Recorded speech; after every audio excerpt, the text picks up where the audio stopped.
Number 3. Utang, emergency fund, at insurance. Merong tatlong bagay na dapat mo munang i-consider bago ka magsimulang mag-invest. Una, magkano ang annual interest ng iyong utang? Pangalawa, meron ka na bang emergency fund? At pangatlo, meron ka na bang insurance? Mahalagang malaman mo ang annual interest ng iyong utang. Dahil dyan mo malalaman kung kailangan mo ba talagang mag-invest o uunahin mo muna itong bayaran.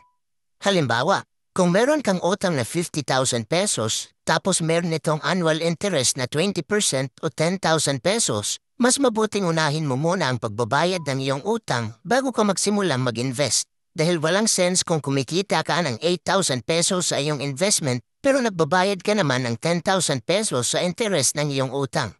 Kumikita ka nga ng pera sa iyong investment pero kinakain naman ito sa interest ng iyong utang. Ang pagkakaroon naman ng emergency fund ay isa rin sa mahahalagang bagay na dapat mong i-consider bago ka magsimulang mag-invest dahil hindi talaga natin maiiwasang makaranas ng mga unexpected na pangyayari gaya na lang ng pagkatanggal sa trabaho o panandali ang pagkahinto ng iyong source of income.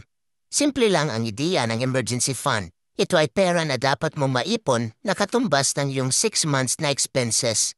Halimbawa, kung ang iyong monthly expenses ay 15,000 pesos, kinakailangan mong mag-ipon ng 90,000 pesos para sa iyong emergency fund.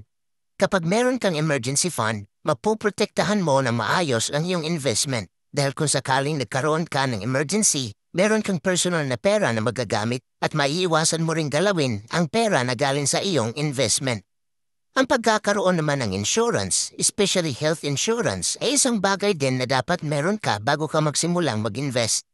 Hindi natin maitatanggi ang katotohanan na lahat tayo ay posibleng tamaan ng sakit. Kaya naman ay napakahalagang unahin mo muna ang pagkakaroon ng health insurance bago ka mag-invest. Dahil mahal ang magkasakit at ang bayarin na galing dito ay posibleng uubos ng iyong ipon at investment. Kahit hindi mo man namamalayan ang kahalagahan sa pagkakaroon ng insurance ngayon, in the long run, napakalaking tulong nito para mabigyan mo ng protection ang iyong investment. So ano ang pinagkaiba ng emergency fund at insurance? Kahit pareho man silang nagbibigay ng protection sa iyong investment, meron pa rin pinagkaiba ang dalawa.